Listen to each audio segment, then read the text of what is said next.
James, and he will be presenting customers are real stakeholders for customer excellence. A little background on James or Jim. Jim Sinur is an experienced, enlightened, independent thought leader who tries to solve problems, business issues with better applications of methods, techniques, and technologies. He has been fortunate enough to work 25 years for organizations that believe technology benefits and push the edges of their use. He's also been a trusted advisor for many of his Gartner clients for over 25 years. So welcome, James. Well, thank you very much. It's great to be here. We are fortunate to have you. Glad to be here. I think I have some interesting insights that might help folks. Are my slides showing? Your slides are showing. You're all set to go. Thanks, James. Take it away. Okay. Great. Well, today, what I'd like to talk about is that customers are the real stakeholders of customer excellence. And everybody goes, duh, we all know that. Well, we might know it, but we don't act it. And what I'm going to try to do is give you an idea of how organizations can change and introduce a new technology sector that I think you're going to find exciting, because I find it exciting. It's about linking stakeholders' results to all communications. So we're always trying to make our customer experiences better. We're all trying to make our processes better. We're trying to make our automation better. But what we don't do is we don't really track that all the things we're doing are really linked to the outcomes we want. So I'll end with that. But before I start, you might want to know what my background is. I spent, 25 years on the delivery side, delivering things like underwriter workbenches, which had significant journeys in it, delivered low-code, model-driven solutions for American Express, and I did a lot in the financial sector because they frankly were cash cows. They could spend money on technology, use it early. Both of them used AI early and were successful with AI. Both used process management early and both were successful with it. So I was lucky enough to work for cash cows and work on some of the leading edge projects for them. So luck is involved with my background. But after that, I went and worked for Gartner, and I helped them create the first hype cycle, their first, maturity model. Still have the record for the most inquiries because customers like to talk to me because I like solving problems. Pretty kind of pragmatic, but I understand the theories. But you got to make theory reality, and that's what we've been doing with customer experience. Customer experience is a relationship.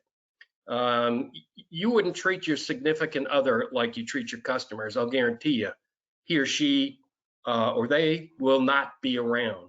So the notion of customer experience is changing significantly, and so is the customer. So since I left Gartner, I've been hanging up a shingle and doing my own consulting. And I left Gartner not because I didn't love Gartner, I loved it. I wanted to do my art. So I'm also a successful digital artist and traditional artist, and recently started getting into songwriting as well because I do like writing.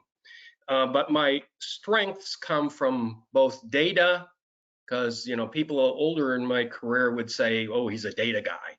And people that know that I invented the BPM market for Gartner would say, oh, he's a process guy.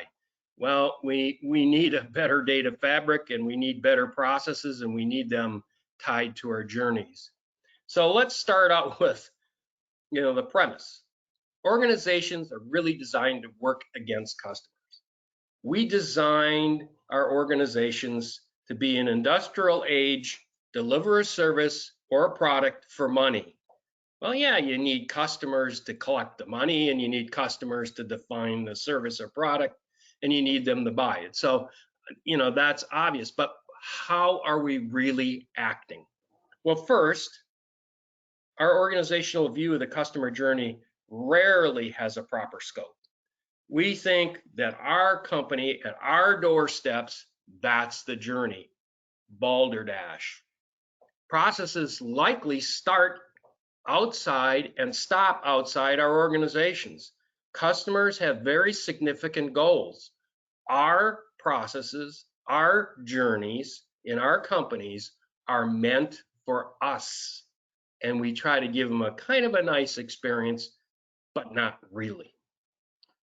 And the major key piece is the rewards and recognitions and the systems. The reward systems are flawed. Rewards are aimed at organizational outcomes for the most part. And processes are optimized for efficiency, not effectiveness. So, we heard in the last pitch that you have to have the right context, and the context is emerging. And that is in fact true. But are we optimizing with our mining? Are we optimizing with our process intelligence for efficiency or effectiveness? Well, that depends on the attitude of management now, doesn't it? So the first thing I'm going to do is identify the fake or the stakeholders for customer excellence. Rarely is the customer listened to. Yeah, you have your surveys. Yeah, you have your feedback. Yeah, you have your customer forums. Yeah, you kind of listen to them, but you just do what you want anyhow. And that's what I'm seeing. So everybody kind of means well. Yeah, we care about a customer. We love them. We love taking their money. But what are people incented on? CEOs are incented on profits. It's all about profitability. Let's squeeze more profit. I see companies that are eliminating popular products because the profit margin isn't there. My wife buys from a company that sells cosmetics. They started door to door, et cetera. And guess what? The CPAs took over, and they're getting rid of some of the popular products. And so we can't buy them. All we can buy is the ones with big profits. You think we're going to buy that or go elsewhere? I think my feet are walking. My wife's feet are walking. COOs are incented on smooth, automated processes. Not a lot of waves, generally engineering types. CFOs are incented on cost reductions. So, squeeze the budget, squeeze the cost, get some automation in. CMOs are incented on getting new customers, whatever it takes, even if you have to not tell them the truth. Chief service officers are incented for timely, low-cost service. And, I'm going to tell you a story that happened in my experience at one of the big companies that I worked at. They were known for good customer service, and what they were known for was being able to do transactions efficiently and effectively. We built a customer workbench as a trial, and they came around they came around with their stopwatches and said, oh, each transaction takes longer. Yeah, but we're handling the customer's end-to-end desires. We don't care. The transaction cost is too much. They scrapped the project after investing $90 million. It's like, really? They went back to it eventually. Goals are departmental in nature, not end-to-end. Every department has their goals, and they don't necessarily sync. Middle management is shooting for their bonuses and span of control. They'll tell you otherwise, but that's what they're shooting for. And I know this sounds a bit cynical, but I've seen it. I can't deny it. Supervisors want happy employees that deliver goals to keep their middle managers happy. And employees are loyal to their managers and supervisors. Are they loyal to the customer? Well, maybe. So what are we really delivering? Let's look at this pain index. This is, it's supposed to get better when you move to the right. But when we talk about this, this pain index, When you have organizational goals and that's all you're interested in, you're creating the worst pain possible. If you have silo transactions that don't consider end-to-end, this is very severe. And if it's process managed, it's still severe. Yeah, I love processes, but if you're not pleasing the customer, great. So what we do is we put a new coat of paint on them. We make them a little bit friendlier, a little bit more process oriented, a little bit nicer. Maybe we put a better visualization. Maybe we give them some chat bots. I can't really answer any questions, but we'll certainly promote your products. But the difference when you get mild pain and you actually get no pain is when you look at the customer journey, when you look at the end-to-end customer journey. Now, here's a kind of a busy chart. You don't have to understand every bit of this, but I'll tell you one of the biggest issues is the journey of the customer, and even the journey within your company is out of sync with your processes. I know somebody would say, well, the process is the journey. Well, yeah, it's probably the crappy journey that the customers experienced. And so the wise companies are starting to infuse journey behaviors in their processes. But if you really want the best outcomes, you look at two things. You look at the customer's goals, not just yours, and you blend them. And you look at their whole end-to-end journey and you figure out where you play and how to play best. And this is a huge disconnect. Nobody's going to admit it. It's just like when you have a relationship, you got to keep it fresh. You got to keep it going. You have to make sure that the other participant in your relationships, are getting what they want. Well, that means we have to involve the real customer, not these fake stakeholders that have higher goals and are prioritized for themselves or their companies. We need to involve the real customer. So we do things that we think help, but customers are really limited on their options to affect a better experience without walking away. And frankly, the younger generation, they walk away pretty easily. There's no such thing as loyalty anymore. I feel the same way because I'm kind of critical of customer experiences. I probably would take a lot to shake me off of Amazon. I think they have a really good customer experience. Yeah, I've had bad things happen to me, but they keep trying to fix things. So surveys and voice of the customers are rigged to promote management bonuses. I mean, if you've ever filled out a survey, you can tell what they're after. They're not after what you want. They're after what they want. And the surveys are structured for automated analysis. Social, oh yeah, you can say something that, socially it didn't go well and you can write a comment. Those things are dismissed. And in fact, they're covered up. Let me give you an example. We were trying to find a Macy's in La Jolla at a shopping center. And we followed Google. And at one end of the shopping center, it pointed to the other end. And both signs pointed across each other, but we couldn't find the Macy's. We finally had to pick a place to park, which was a mess in that particular shopping center. I squeaked about it on the website, and they just covered up. Says, well, next time call us. Yeah, I'm going 70 miles an hour down the freeway, and I'm going to call you and figure out what's the best place and where to park. Yeah, sure, I'm going to do that. That's not good.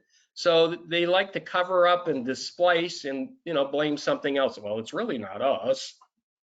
So mining that measures actions generally is in pre-built processes.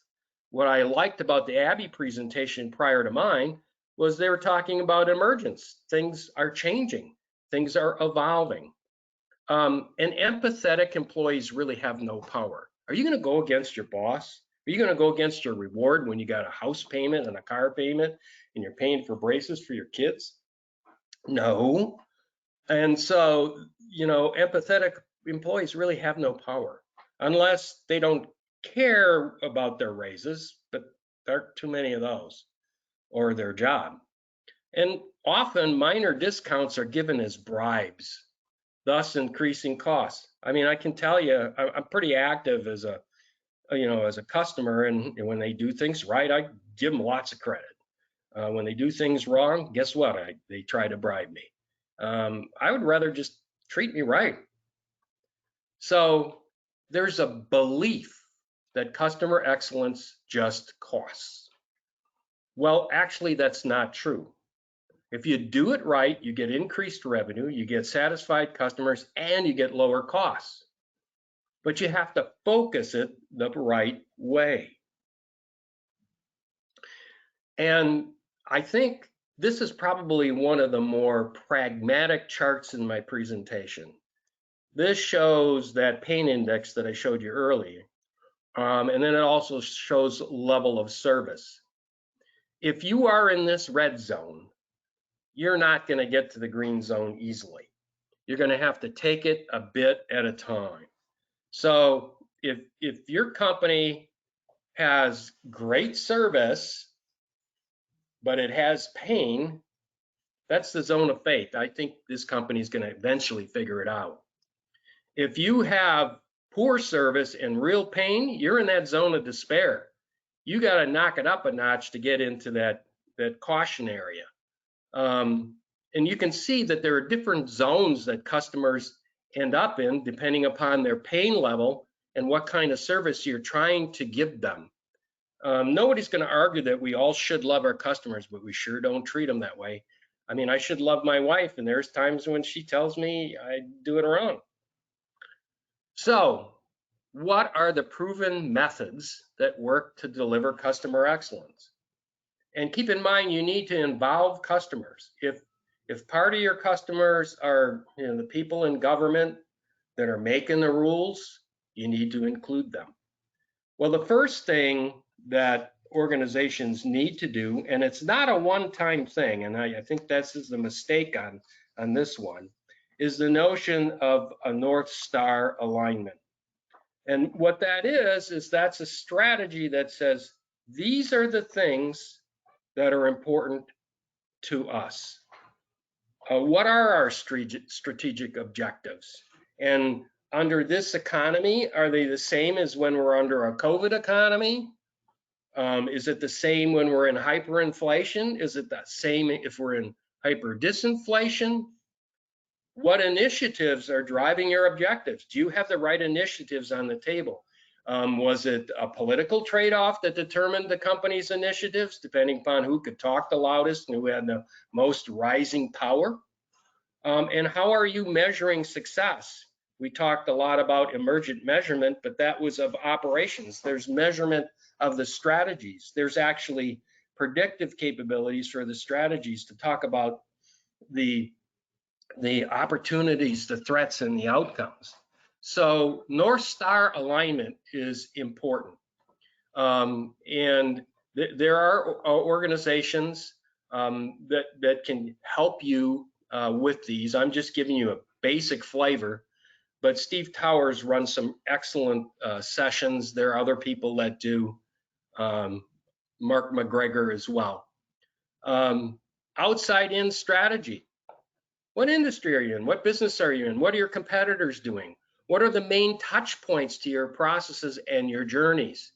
What are the key moments of truth when you actually touch that customer and it makes a difference? Right now, I'm kind of trying to figure out whether I want to continue down the ICE path with my cars or whether I want a plug-in PHEV or whether I want an EV.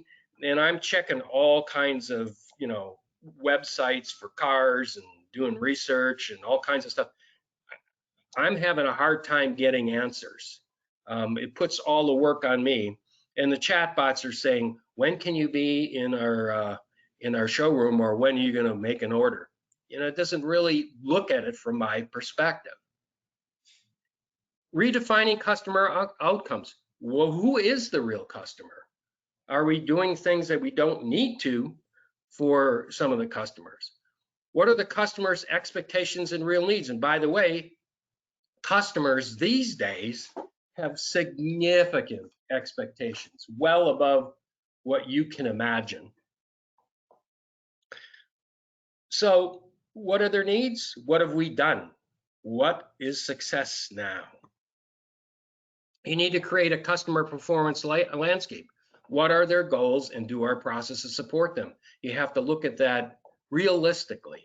What outputs and activities support the real goals? We have a lot of things that support a lot of management reports, but not necessarily the customer's goals.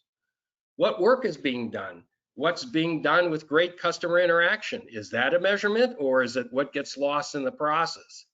Is it what gets mined in the process? Is it what is about the performance in our company only, not the overall journey? Then here comes the innovation. What are the real moments of truth? What's the shortest path? A lot of people think that they have work at each moment of truth that has to happen. You have to give it a realistic look to say, what's the shortest path and what can we get rid of? Can we get rid of any moments of truth? And this links with the kinds of black belt work, but it's not about optimizing, it's about shifting and innovating.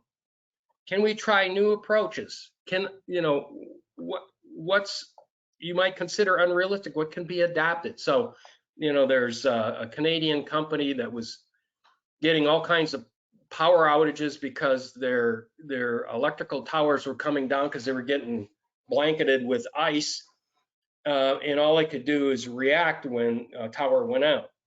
Well, somebody said, I've been watching bears, and bears will shake trees in the winter so they can shake out different kinds of fruits.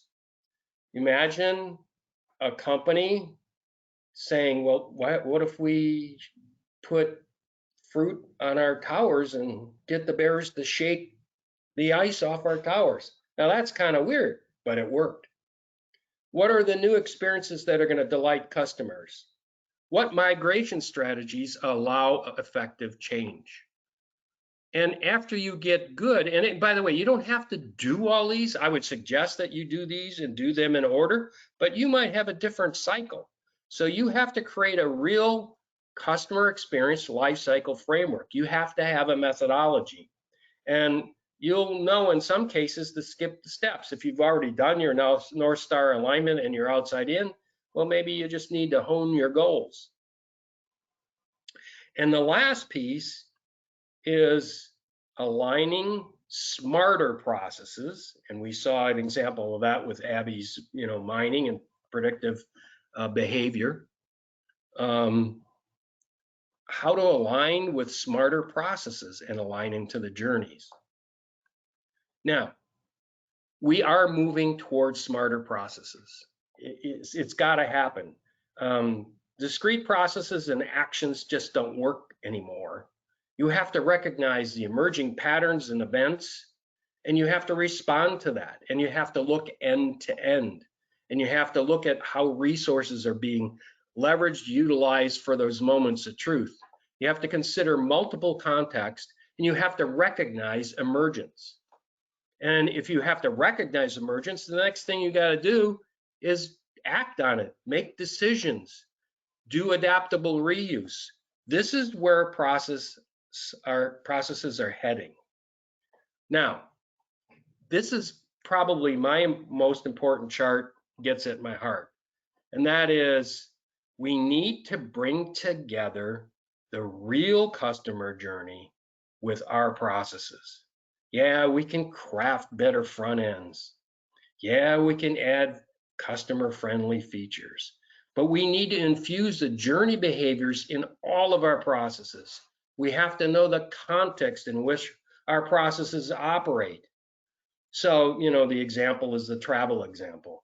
If you're an airline, you're trying to sell, not only your seats, but car rentals, so you get a cut, hotels, so you get a cut. But you got to look at the journey. What are you doing for a family of 4 that's traveling with young children? Are you helping them on both ends, or are you just getting them their tickets and their rental car?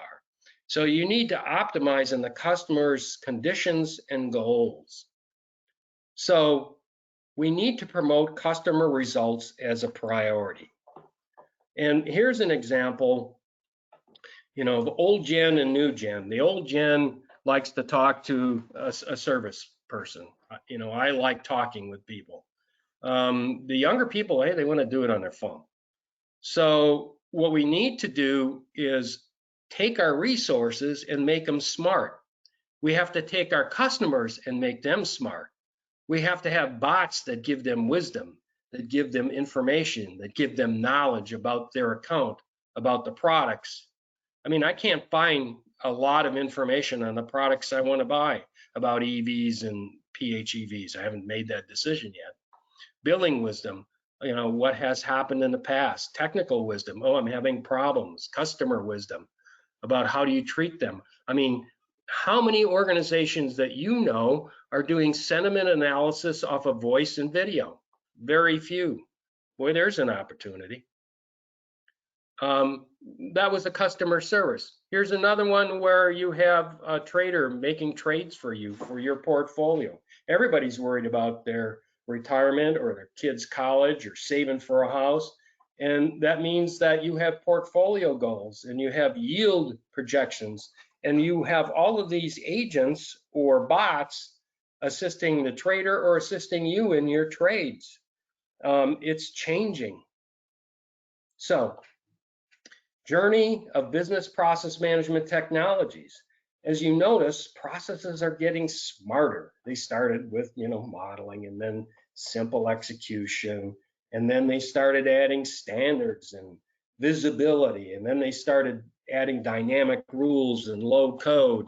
And then now we're in this goal-driven, journey-focused, collaborative, real-time edge or near real-time, predictive in nature, polyanalytic, leveraging data meshes instead of going at all the data sources separately, voice and video, and embedded kinds of steps and tasks. And that's where we're headed. So I'm a big believer that process is going to help, as well as the new data meshes. You have to keep your eyes on what's emerging, digital identity, real digital assistants, not these stinky chatbots. I haven't seen a single chatbot that I've interacted with that was any decent, frankly. Smart bots, knowledge management, cognitive capabilities. Now we're going to supercharge that with quantum. And we're going to put everything on a cloud so it's shareable. These are the popular technical influences, and the arrows keep getting longer, and there's more things that influence them. So the smart BPMS, the iBPMS, will participate as a digital business platform with other digital business platforms. And you see this stream of technologies coming in, whether it's business, development, or infrastructure, that are constantly affecting these digital business platforms. We have some all-inclusive digital business platforms and some sample vendors. Genpact, Oracle, Pegasystems, Salesforce, SAP. And then we have process automation, and we have Abby and Appian and Blue Prism, Nintex, Pegasystems, UiPath. Though some of these guys like Appian and Nintex have been aggressive on buying new capabilities, so they're moving towards that all-inclusive digital business platform. And then we have the intelligent business platforms, which are all about the understanding what's happening on. It's the TIPCOs, the Wizzlies that do digital business platform or management cockpits, Apache Spark, SAS. They're all about how do I add intelligence by looking at data. And then there's a whole bunch of vendors that work on the secure data mesh and that kind of digital business platform. The security is HP, Micro Focus, CrowdStrike. The secure data mesh, IBM, Informatica, Single Store, and TIBCO. And you can see some of these guys play in 2 or 3 areas. Then we have the digital twin, and I define digital twin a little tighter than the last guy. It has to have some kind of physical representation, but I like that expansion. And the kind of vendors, the digital business platforms there are IBM, Microsoft, Siemens, and Bosch. And so the notion of a digital business platform is really popular. It's the Oracle NetSuite, it's Pegasystems, Salesforce, it's SAP, it's Workday. But there's another piece in here that's called Journey and Collaboration DDPs. And what they do is they look at the journey and they collaborate on the efforts that make the journeys and the processes better. We see the goals, they affect everything, but some of these systems that collaborate on making sure people are progressing forward, companies like Parallel, Slack, Zoom, they're all helpful in moving things forward when it comes to projects.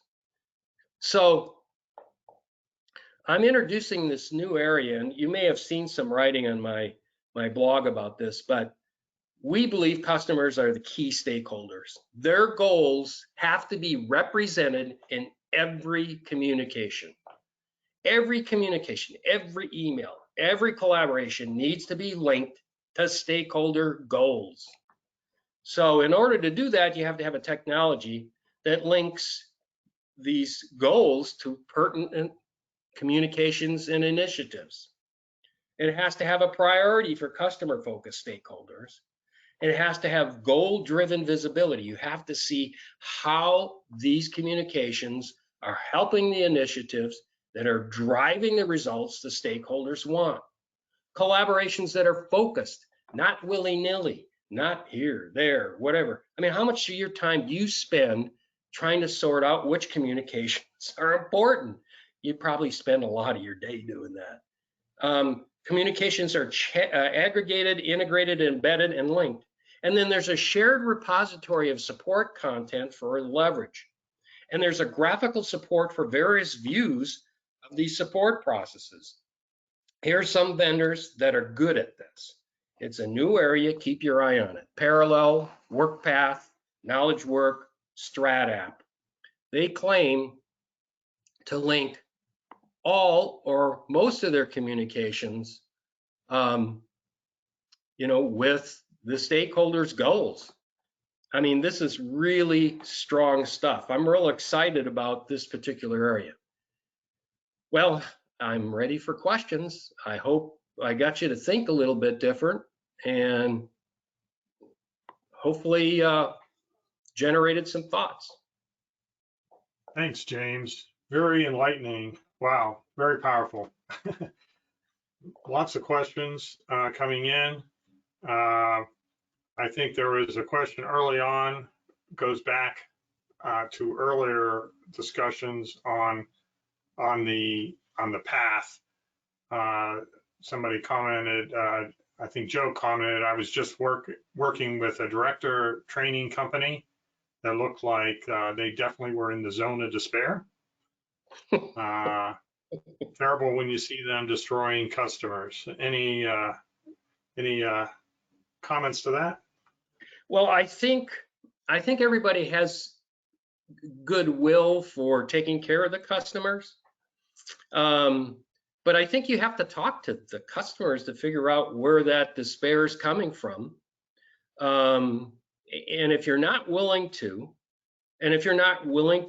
have an open-ended survey instead of a survey for automation and answer my questions for my bonuses, you're just not going to get a start. You're just going to thrash. And believe me, there will be companies, big names, that are going to go out of business because they're not listening to their customers. And the customer is so much more sophisticated nowadays. They are they're prosumers. They're smart. They're quick. Yeah. And you know what? They'll leave you like that. And now they're training me. I'm an old guy, and I'm starting to think like that. Yeah, so customers' expectations, I think they're more straightforward than we think that they are. This is my thought. And just to build on what you've done so far, you've discussed a lot about technology that's out there of understanding the customer. You talk about journey maps. My question is, with all this new technology, it's all great, but what if we just knocked on the door and talked to the customer to ask them what they really want do we even know how to ask those questions? And is there anybody out there doing that and driving that well today from your experience? Well, I worked for a company that did that. It was called Northwestern Mutual Life at that time, and now it's called Northwestern Financial Network. They were not driven by the profit motive, but they had the lowest cost in the industry. Well, how did they do that? Well, two things. One, they really talked to customers and tried to get input from all their regions, all of the customer types, and they had initiatives that really included customers all the way. They would try things as they delivered. They tried, in this small area, they build a model office. When they changed their rules, they asked, well, what do you think about this? I mean, we used to punish people that were skin divers. Well, they're gonna die. They're gonna die early. They're gonna go against the mortality tables. Oh my God. The actuaries are having a gas bubble. So we started talking to those kinds of clients, and they said, well, it's not just scuba diving, it's the techniques that you use. Maybe you need to ask some more questions of the skin divers, and so that, scuba divers, so that you can, in fact, underwrite them. The same thing when we talk to doctors. They're a customer too, but they're involved with the medical aspect. We talked to them and said, there's 52 reasons for diplopia. And you know what diplopia is? It's double vision. I get that every night with my wine, but there are 52 reasons for that. So, which 3 or 4 are the most or the worst? Well, obviously the one that's generated by diabetes. Now, what kind of tests can we do to underwrite them better? So this company, on its underwriting and dealing with their salespeople and dealing with their web sales, they just did it so well, but they didn't have this profit motive breathing down their back saying quarterly results, gotta have them quarterly results, and so they weren't run by the CPAs. They were run by their conscience, and the customers owned the company. Yeah. Yeah, I think that what you said is so key, is that the customer owns the company. The CFO should never be making those decisions. The CFO should be providing guidelines. Right?